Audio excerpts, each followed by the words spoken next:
किनगाव या गावात एका कार्यक्रमाचं आयोजन करून धम्मनगरात भीमा कोरेगाव शौर्य दिन मोठ्या उत्साहात साजरा करण्यात आला। या निमित्त आयोजित कार्यक्रमात उपस्थित समाज बांधवांनी शौर्य दिनाच्या आठवणींना उजाळा दिला। किनगाव बुद्रुक तालुका यावल या गावात धम्मनगरात 13 वर्षाच्या परंपरेनुसार यावर्षी देखील भीमा कोरेगाव शौर्य दिन मोठ्या उत्साहात साजरा करण्यात आला। या कार्यक्रमात प्रमुख प्रवक्ते म्हणून प्राध्यापक आधार पानपाटील, वंचित युवा जिल्हाध्यक्ष बाळा पवार यांची उपस्थिती होती। या दोन्ही मान्यवरांनी 1 जानेवारी 1818 भीमा कोरेगाव युद्धाच्या इतिहासाची माहिती देऊन मार्गदर्शन केले। कार्यक्रमाचे आयोजन भूषण साळुंखे व धम्मनगरीतील समाज बांधवांनी केले होते। प्रारंभी भारतीय राज्यघटनेचे शिल्पकार भारतरत्न डॉक्टर बाबासाहेब आंबेडकर यांच्या पुतळ्याला पोलीस उपनिरीक्षक सुनील मोरे यांच्या हस्ते पुष्पहार अर्पण करून या कार्यक्रमाला सुरुवात करण्यात आली आणि कार्यक्रमात उपस्थितांनी अभिवादन केले। मोठ्या संख्येत समाज बांधवांची या कार्यक्रमात उपस्थिती होती। उपस्थितांचे आभार भूषण साळुंखे यांनी मानले। डॉक्टर बाबासाहेब आंबेडकरांचा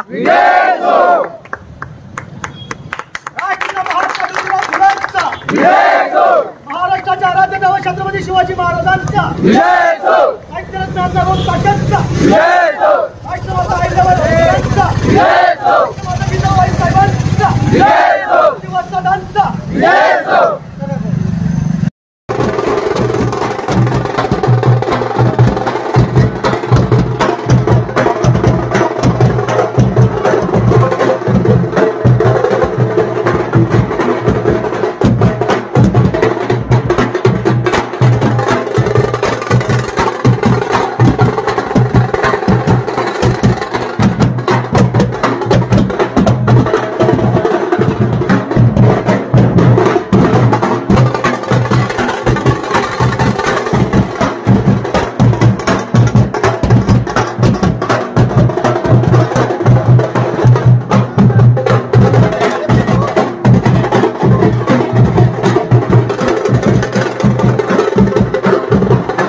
यावल शहरात फैजपूर रोडावर हॉटेल भाग्यश्रीच्या समोर महाराष्ट्र शासन मान्यताप्राप्त दिशा कौशल्य विकास संस्थेच्या माध्यमातून टायपिंग सेंटर सुरू झाले आहे व त्यासाठी प्रवेश देखील सुरू करण्यात आले आहे।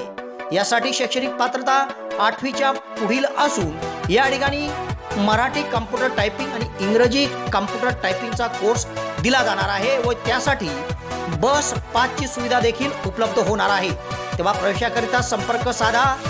फैजपूर रोड हॉटेल भाग्यश्रीच्या समोर दिशा कौशल्य विकास संस्था यावल।